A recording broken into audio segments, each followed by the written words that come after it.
જ્યારે રાત્રે 3 વાગે આ સંમેલન આ સભા બોલાવવાની વાત કરી ત્યારે ઘણા લોકોના મનમાં શંકા કુશંકાઓ હતી કે રાત્રે 3 વાગે કેમ, અને આવી કડકડતી ઠંડીમાં રાત્રે 3 વાગે કોણ આવે? અનેક સવાલો, અનેક વિચારો હતા. પરંતુ આપને કહું દોસ્તો, આ સમાજ વચ્ચે વર્ષોથી ફરું છું.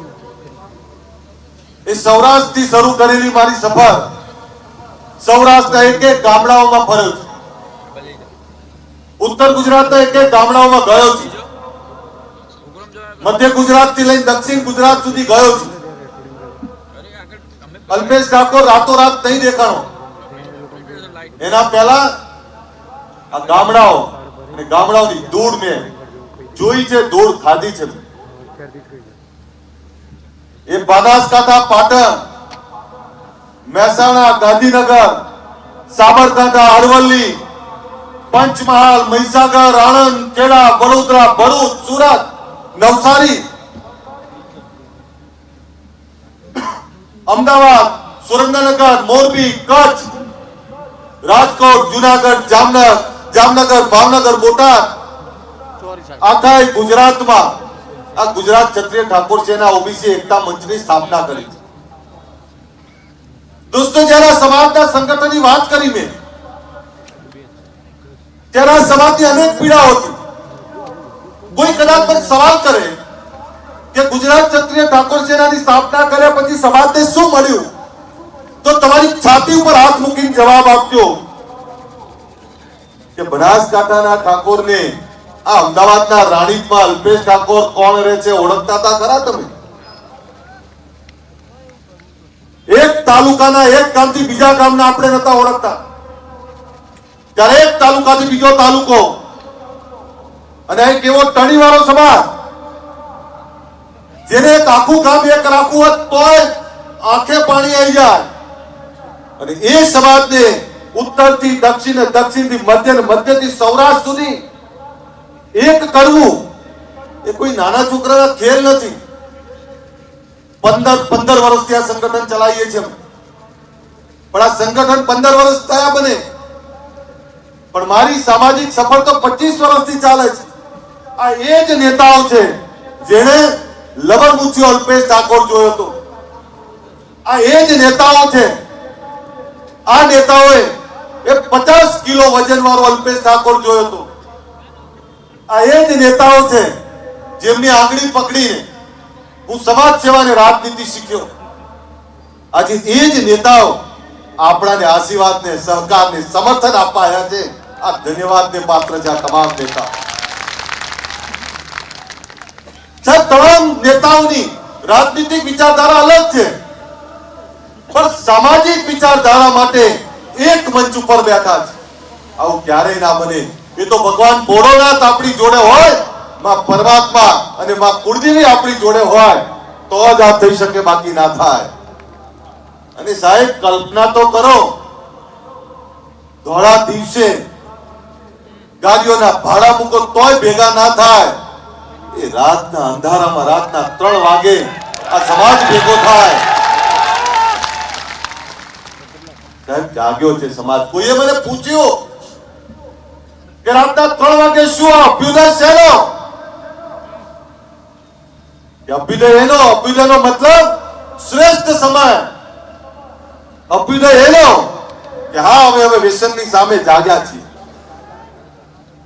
એ દિવસ યાદ કરો, 2016 26મી જાન્યુઆરીનો દિવસ, જ્યારે જીએમડીસી ગ્રાઉન્ડમાં આપણે લાખોની સંખ્યામાં એકત્રિત થયા હતા. અને ત્યારે વાત મૂકી હતી વ્યસન મુક્તિની.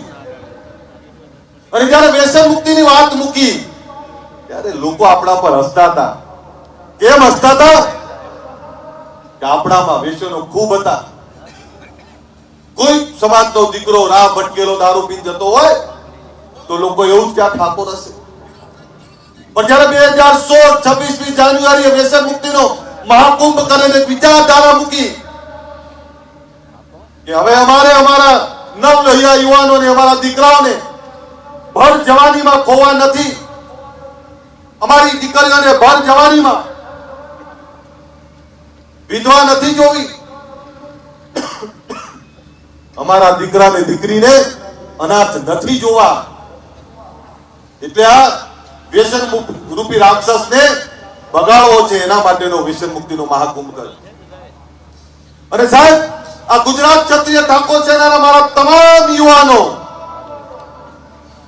આ યુવાનોનો આભાર માનું કે મેં કોઈ વાત મૂકી, એ વાતને આ યુવાનોએ ઘરે ઘરે સુધી પહોંચાડી, ગામ ગામ સુધી પહોંચાડી. આજે છાતી ખોલીને કહી દઉં કે ગુજરાતમાં ગામડાઓમાં આ સમાજમાં 90-95% વ્યસન મુક્તિ આવી ગઈ છે. હવે શોધવો પડે તમારે કે કોણ પીવે છે. શહેરોનું આંકલન નથી કર્યું મેં, પણ આ વાત એટલે કરું છું કે ગુજરાતના જે સમૃદ્ધ સમાજો છે, સમૃદ્ધ સમાજોના દીકરા દીકરીઓ હવે આ રવાડે ચડ્યા છે. ત્યારે એમને કહેવા માંગુ છું કે અમે કેવા સમાજમાં જન્મ્યા છીએ કે જેનો બાપ જમીન જાગીરી વાળો, બીજાના રખોપા કરનારો. અમે વર્ષો પહેલા જો વ્યસનો છોડી દીધા હોત તો અમદાવાદ ને ગાંધીનગર અડધી જમીનો હજુ અમારી પડી હોત. આ વાત તમને કહેવા આવ્યો છું, કારણ કે અમદાવાદ ને ગાંધીનગરની જમીનો જેની હતી એ ઠાકોરોની હતી, પણ અજ્ઞાનતા વ્યસનોના કારણે અમે ઘણી બધી જમીનો ખોઈ, જમીન જાગીરીની સાથે સમૃદ્ધિ ખોઈ. ત્યારે ગુજરાતની જનતાને કહેવા માંગુ છું કે તમે આ ખોવા ના માંગતા હો તો તમારા દીકરા દીકરીને વાળી લે. અમે ભોગવ્યું છે, તમે નહીં ભોગવી શકો. એટલે જયારે વ્યસન મુક્તિની વાત કરી, એની સફળતા જોઈ, ત્યારે 2016 અને 2026 એક નવો વિચાર લઈને આવ્યા છે. વિચાર છે શિક્ષણનો. તમામ સમાજના દીકરા દીકરીઓ આઈએસ, આઈપીએસ, યુપીએસસી, જીપીએસસી આ પાસ કરે, અને આપણે હજુ પણ ગુજરાતનો કહેવાતો સૌથી મોટો સમાજ હજુ પણ એક ડીએસપી કલેક્ટર નથી આપી શક્યા. તો જાગીએ તો ખરા ને. આ એના માટે બોલાયા છે તમે સાહેબ. તમામ સમાજની સંસ્થાઓ છે, તમામ સમાજની સંસ્થાઓમાં એમની આવનારી પેઢી માટે, ઉજ્જવળ ભવિષ્ય માટે, એના ઉજ્જવળ ભવિષ્ય માટે શિક્ષણની વ્યવસ્થાઓ થાય, એમના દીકરા દીકરીઓ ડીએસપી કલેક્ટર થાય. તો આપણે ક્યાં સુધી ઊંઘતા રહેવા? અને બીજું આપને કહેવાય એ પણ આવ્યું છે કે આપણે કહેવાય પછાત શેમાં? તો કે શિક્ષણમાં. આ શિક્ષણનું પછાતપણું ભાંગવું છે, અને શિક્ષણનું પછાતપણું ભાંગવું છે એના માટે કોઈ એક વ્યક્તિથી કઈ નહીં થાય. એક વિચાર મૂકવો પડે, ને વિચારને આપણે બધા એક સાથે ઉઠાવવો પડે તો જ કંઈક થાય, બાકી કંઈ ના થાય. જે સમાજો આગળ આવ્યા એ સમાજોમાંથી પ્રેરણા લેવી પડે. જે સમાજો આગળ આવ્યા એ સમાજોથી શીખવું પડે, અને નહીં શીખીએ તો થાકી જઈશું. દોસ્તો, મને ભરોસો છે, મને ભરોસો છે કે જે સમાજ રાતના 3 વાગે ભેગો થઈ શકતો હોય એ હવે જાગ્યો છે, એની આવનારી પેઢીના ભવિષ્ય માટે જાગ્યો છે. ત્યારે આને હવે કોઈ પાછો નહીં પાડી શકે.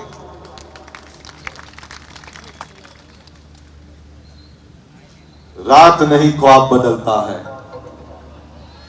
बोलू ने, रात नहीं ख्वाब बदलता है, मंजिल नहीं कारवा बदलता है, जज्बा रखो जीतने का, क्योंकि किस्मत बदले ना बदले वक्त जरूर बदलता है. खबर पड़े छे? रात नहीं ख्वाब बदलता है,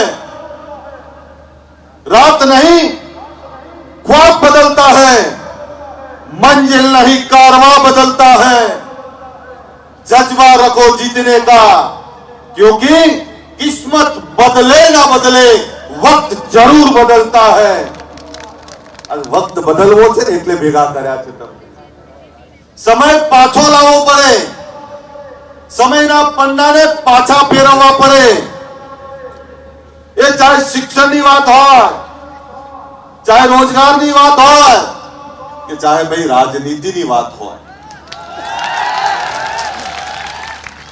તમારે તમારા હક અને અધિકાર માટે જાગવું જ પડે, મથવું જ પડે ને કામ કરવું જ પડે. કોઈ તમારા માટે ચિંતા નહીં કરવાનું, તમારે જાતે લડવું પડશે, જાતે જ બહાર નીકળવું પડશે. અને એવા લોકોનો સમૂહ બનાવવો પડે જે ગરીબ છે, વંચિત છે, સબ દુખિયા ભેગા કરવા પડે. અમારા કેસાજી એવું કે સબ દુખિયા ભેગા કરવા પડે, સબ દુખિયા ભેગા થઈ અને એકબીજાની ચિંતા કરવી પડે. સબ દુખિયા કોણ?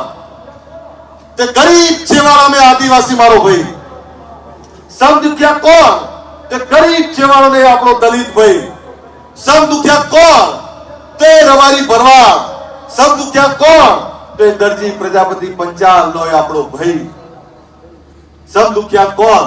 તે કેવા પછાતો, જે પછાતો ભેગા થઈને પોતાની ક્રાંતિ કરવી પડે.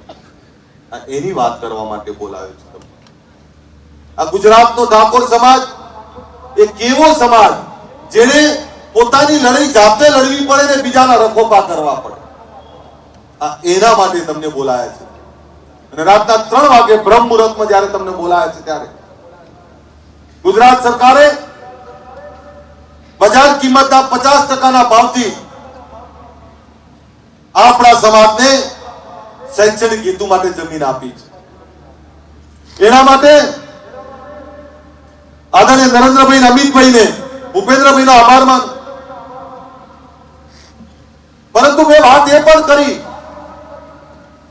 કે સાહેબ અમારા સમાજ જોડે ફેક્ટરીઓ નથી, અમારા સમાજ જોડે એવા મોટા ધંધા રોજગાર નથી. મોંઘી પડે, પણ આપને ફરીથી કહું, મોંઘી ભલે પડે, લેવી તો પડે ને, લેવી તો છે અને એટલે લઈ લીધી. શાળા પાસ થશે, નાના ભૂલકાઓ આપણા એ ભૂમિપૂજન કરવાના છે. કોઈને એવું થાય કે આ 10 વર્ષથી નાના 11 બાળકો એમની જોડે ભૂમિપૂજન કેમ કરાવે છે? ત્યારે બાળકોને કહેવા માટે કે કાલ અમે જતા રહીશું, આ તારા માટે ભવ્ય ઇમારત બનાવી રહ્યા છે, આ એના માટે તારા જાતે તારું ભવિષ્યનું નિર્માણ કરવા માટે ભૂમિપૂજન કરાવી દીધું. સાહેબ, એ કેવું સરસ્વતી ધામ જ્યાં યુપીએસસી જીપીએસસી ના ક્લાસ ચાલતા હોય, એ કેવું સરસ્વતી ધામ જ્યાં અદ્યતન લાઇબ્રેરી હોય, એ કેવું સરસ્વતી ધામ જ્યાં 2000 થી વધારે દીકરા દીકરીઓ રહી શકે, એ કેવું સરસ્વતી ધામ જ્યાં સ્પર્ધાત્મક પરીક્ષાઓની તૈયારી થઈ શકે, એ કેવું સરસ્વતી ધામ જ્યાં વિદેશ અભ્યાસ ને વિદેશ રોજગાર માટેનું માર્ગદર્શન મળી રહે, એ કેવું સરસ્વતી ધામ કે સરકારની તમામ યોજનાઓની અમલવારી હોય. એ કેવા સરસ્વતી ધામની વાત કરું છું જે સરસ્વતી ધામમાં આ સમાજની દિશા નક્કી થાય અને સમાજના બાળકોના ભવિષ્યની ચિંતા થાય. એ સરસ્વતી ધામનું આજે ભૂમિપૂજન કરવાનું છે, એના માટે તમને બોલાયા છે. સાહેબ, એવું નથી કે આ સમાજના શ્રેષ્ઠીઓ કઈ નથી કર્યું. આ ગુજરાતમાં 50 થી વધારે સંસ્થાઓ ચાલે છે. દરેક આગેવાન પોતપોતાની રીતે મથે છે, કરે છે, અને તમામ આગેવાનોને વંદન કરવા પડે. પરંતુ એક સંસ્થા કે 50 સંસ્થાઓથી કઈ નહીં થાય. આપણે તાલુકે ને જિલ્લે આવી સંસ્થાઓ ઉભી કરવી પડે. સાહેબ, અભિનંદન આપવા પડે પાટીદાર સમાજને. કેટલી બધી સંસ્થાઓ બનાવી એમણે. અભિનંદન આપવા પડે રવારી સમાજના રેક સંસ્થા મારી જ વિધાનસભામાં છે. ચૌધરી સમાજનું આંજણા ધામ મારી જ વિધાનસભામાં બને. પ્રજાપતિ સમાજનું ભવ્ય સંકુલનું ભૂમિપૂજન થઈ ગયું, એ પણ મારી જ વિધાનસભામાં બને. બ્રહ્મ સમાજનું ભવન પણ અહીંયા જ ચાલે, સરદાર ધામ પણ અહીંયા જ. અને આજ બધાની વચ્ચે સરસ્વતી ધામ પણ આપણું ત્યાં જ બની રહ્યું છે. એટલે મને ભરોસો છે કે હવે આપણાને કોઈ નહીં રોકી શકે. દોસ્તો, તમને વિનંતી કરું છું, વ્યસનોમાંથી બહાર નીકળ્યા છીએ, જોજો પાછા વ્યસનો બાજુ ના ફરતા. વિનંતી કરું છું, પેટે પાટા બાંધીને પણ દીકરા દીકરીને ભણાવો. દીકરા કે દીકરીના લગ્નમાં લગલૂટ ખર્ચો કરીને દેખાડા માટે જમીનો ના વેચાય. વિનંતી કરું છું અહીંયા બેઠેલા તમામને, જેની જોડે જે જમીનો બચી છે સાચવી રાખજો. તમે ક્યારે કલ્પના કરી હતી કે આ ગાંધીનગરમાં 50 કરોડનો વીઘો હોય? ક્યારે કલ્પના કરી હતી કે અમદાવાદમાં 100 કરોડ રૂપિયાનો વીઘો હોય? આ જમીનો સાચવી રાખો. જે જમીન આજે 5 કરોડની છે, હું તમને દાવાથી કહું, 10 વર્ષ સાચવી રાખો, એ 25 કરોડની થવાની છે. અને 25 કરોડની થાય પછી ફેક્ટરી નાખવા માટે વેચશો ને તો અમને ગમશે. કારણ કે જમીન 1 વીઘો વેચ્યા પછી જે ફેક્ટરી નાખશો અને ફેક્ટરી નાખ્યા પછી બીજી 5 વીઘા લઈ શકશો, એનું ગમશે. પણ ખોટા દેખાડા ને ખોટા એબમાં જો જમીનો વેચશો તો આવનારી પેઢી માફ નહીં કરે. હું નસીબદાર કે મને આ સમાજમાં જન્મ્યો ને આ સમાજે મને પ્રેમ આપ્યો. સાહેબ, નસીબદાર છું કે આ આગેવાનો પોતાના પોલિટિકલ રાજકીય વિચારધારા છોડીને સામાજિક વિચારધારામાં આપણી વચ્ચે બેઠા. સાહેબ, હવે મારી જવાબદારી થાય છે, અમારી જવાબદારી થાય છે, ગુજરાત ક્ષત્રિય ઠાકોર સેનાની જવાબદારી થાય કે તમે તમામ મોભીઓ એક સારા કામમાં, ભગીરથ કાર્યમાં, સમાજની એકતામાં જ્યારે અહીંયા એને બેઠા હોય ત્યારે આ એકતા તૂટે નહીં, તમારું દિલ ના દુભાય, એની જવાબદારી પણ અમારી છે કે નહીં? આપણી જવાબદારી હોય તો એકવાર જોરદાર તાળીઓ પાડીને સમર્થન આપજો. થાય ને આપણી જવાબદારી? ત્યારે આગેવાનોને કહીએ છીએ કે સાહેબ, આ સમાજમાં એક એવા બોલકા યુવાનો તૈયાર કર્યા છે અમે, જે સમાજની ચિંતા કરે છે. આ લાલ કેસ વાળા યુવાનો, તમે વિચારો, રાતના 3 વાગે સભા કરે અને રાજકીય આગેવાનોને બોલવાની પ્લેટફોર્મ પૂરું પાડે, અને એમને તો શું મળવાનું છે હજી ખબર નહીં. એક વિચારધારા માટે મથે. અને સાહેબ, આ બધા એવા લોકો છે કે છેલ્લા 15 વર્ષથી મારી જોડે છે. આમાંથી 98% લોકો એવા છે કે 15 વર્ષથી મને હિંમત આપતા રહે છે, ચિંતા ના કરો, આવનારો સમય આપણો છે. એક જ વાત કરે સાહેબ, આ યુવાનો એવા છે કે જેને મને ક્યારે એકલો નહીં પડવા દીધો. અને ઘણીવાર કહું, ઘણા મને હળવાશથી લેવાનો પ્રયત્ન કરતા હોય, પણ આ સમાજની એકતા કરવી હોય તો સહન કરવું પડે.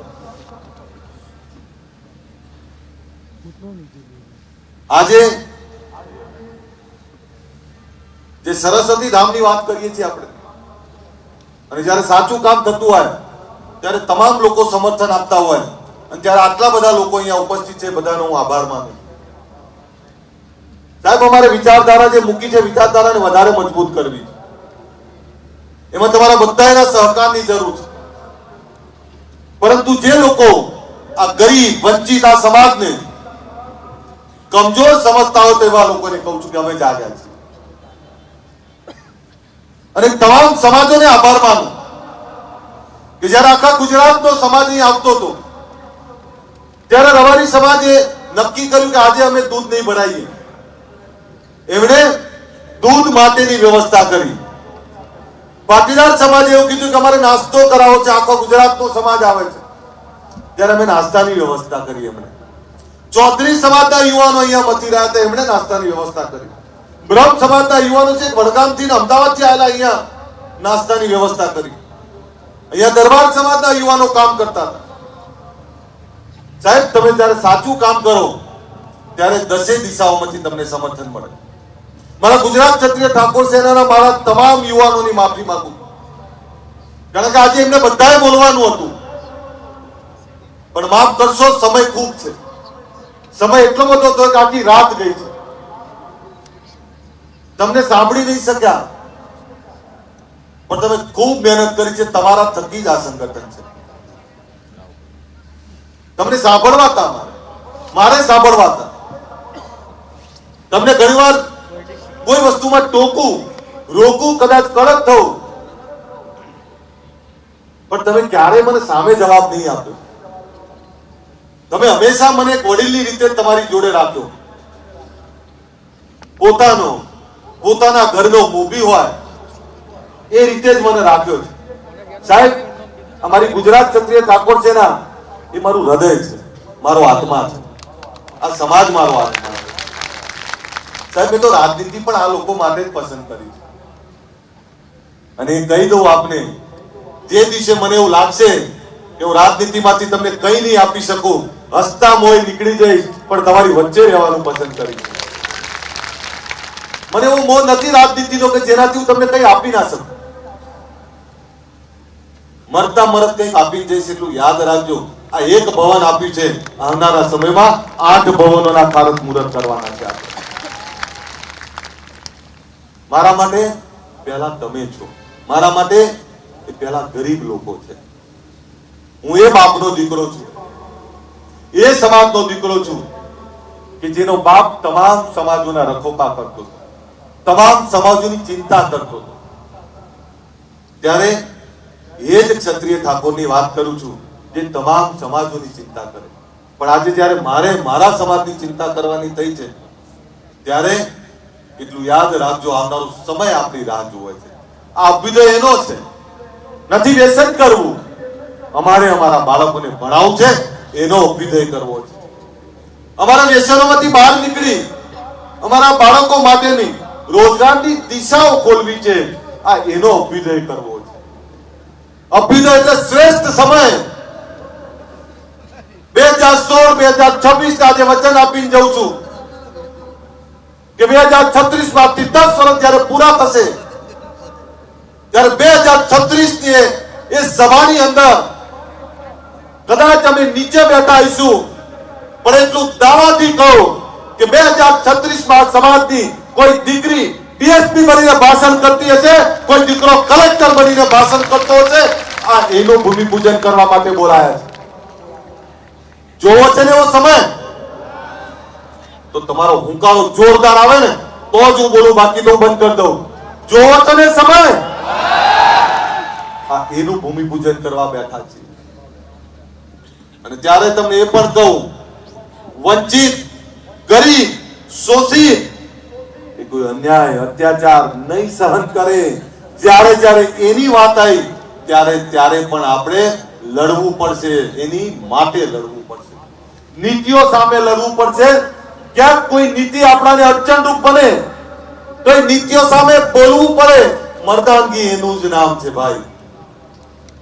માઈ કાંગલાનું કોઈ ના બોલે.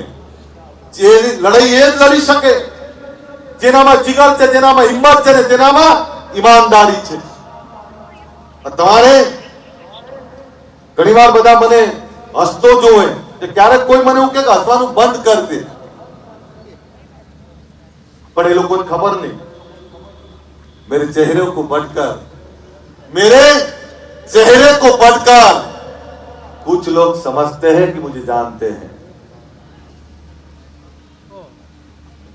मगज में जतु है तो हुंकारो आप तो જ बोली. मेरे चेहरे को पढ़कर कुछ लोग समझते हैं कि मुझे पहचानते हैं. ये तो ये हो गया जैसे समंदर की लहरों को छू के ये समझते हैं कि समंदर को जानते हैं. મને નહીં ઓળખી શકો, નહીં ઓળખી શકો, કારણ કે એટલું બધું તોફાન, એટલું બધું દર્દ, એટલી બધી તકલીફ છે. કેટલાક એવું છે કે રાતના 3 વાગે ઠાકોર કેમ આવે, કેટલાક એવું કહે છે કે રાતના 3 વાગે ઓબીસી કેમ આવે, કેટલાક એવું કહે છે કે રાતના 3 વાગે આ વંચિતો કેમ આવે.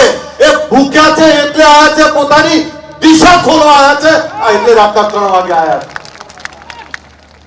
એ ભૂખ મિટાવી છે, એ દર્દમાંથી બહાર નીકળવું છે, આ એના માટે આવ્યા છે. એ બ્રહ્મ મુહૂર્તમાં પોતાની દિશા નક્કી કરવા માટે આવ્યા છે, એટલે રાતના 3 વાગે આવ્યા છે. આ દેશની અંદર જ્યારે દેશ આઝાદ થયો ત્યારે આ દેશમાં રાત્રિ સભાઓ થઈ હતી. તમે ઇતિહાસના સાક્ષી છો એ કહેવું છે તમને. આ દેશમાં જ્યારે દેશ આઝાદ થયો ત્યારે રાત્રિ સભાઓ થઈ હતી. જયપ્રકાશ નારાયણ 1974-75 માં રાત્રિ સભા કરેલી. અને તમે આ ઇતિહાસ બનાવ્યો છે કે આ ગુજરાતમાં પહેલી વાર, આ દેશમાં ત્રીજી વાર રાત્રિ સભા થઈ છે સાહેબ. આ ઇતિહાસના તમે સાક્ષી છો. મને ભરોસો છે તમને કોઈ નહીં રોકી શકે. તમને જ્યારે તમામ સમાજો, તમામ લોકો, તમામ વડીલો આશીર્વાદ આપતા હોય ત્યારે મને સંપૂર્ણ ભરોસો છે કે હવે આપણી આવનારું ભવિષ્ય ઉજ્જવળ થવાનું છે. ત્યારે તમને બધાને એકલા સરસ્વતી ધામની શુભકામના નહીં, આ શરૂઆત છે. આપણા સમાજના અનેક શ્રેષ્ઠીઓ, અનેક યુવાનો કામ કરી રહ્યા છે. એ અલગ અલગ મંડળો, અલગ અલગ વ્યવસ્થાઓ લઈને બેઠા હશે, પણ જે કોઈ આપણી સારી વ્યવસ્થાનું કામ કરતા હોય એવા તમામ લોકોને સમર્થન આપજો, તમામ લોકોને આશીર્વાદ આપજો. આટલી મોટી સંખ્યામાં આપ બધા પધાર્યા ત્યારે આ બધાનો આભાર માનો. રાતના 3 વાગે તમને એક યાદ હોય જ્યારે રાતના 3 વાગ્યાની વાત કરી ત્યારે કેટલાને શંકા હતી, પણ મને તમારા પર ભરોસો હતો. અને છું તો ઢોલો તમારા જ મલકનો. તમને હું નહીં ઓળખું તો કોણ ઓળખે? પેલા જેની બેને બધા અંધશ્રદ્ધા કુરિવાદીની વાત કરે છે, પણ સાહેબ આ સમાજનો ભૂવો તો હું બની ગયો છું. એ નારિયેળ કઈ બાજુ ફેંકવું એ મને ખબર છે. ભૂવો કારણ કે મને ખબર છે અને ભરોસો હતો એટલે એને કોઈ કહી દે કે રાતના 3 વાગે બોલાયા છે અને 3 વાગે બોલાવવામાં કોઈને ભાડું આપ્યું છે? ભાઈ કોઈ ભાડું આપ્યું છે? કોઈને પાણીની બોટલે કોઈ મળી છે? જે સમાજ પોતાની લડાઈ જાતે લડવા નીકળે એને કોઈ પાછો ના પાડી શકે. તમે તમારા સ્વયં ખર્ચે જ્યારે બોલાવો છો, ત્યારે આવો છો, ત્યારે હું તમારા બધાનો ઋણી છું. હું ફરીથી તમને બધાને નમન કરું છું અને તમારો બધાનો આભાર માનું છું. તમારો અલ્પેશ ઠાકોર એનો એ જ અલ્પેશ ઠાકોર છે. થોડો વિવેકી બન્યો છું પણ નિડર છું, ડરપોક નથી. મને ખબર પડે છે પણ એનો એ જ અલ્પેશ ઠાકોર હું. ના રૂકા હું, ના ડરા હું, ના દગા હું. તમારા માટે લડ્યો છું ને લડતો રહીશ. એના માટે જ આ જાહેર જીવનમાં આવ્યો છું. ત્યારે તમામ સમાજોના આશીર્વાદ જ્યારે અહીં મળ્યા હોય અને એ સમાજોની સાથે આટલો મોટો સમાજ અહીં આવ્યો હોય ત્યારે તમારો બધાનો આભાર.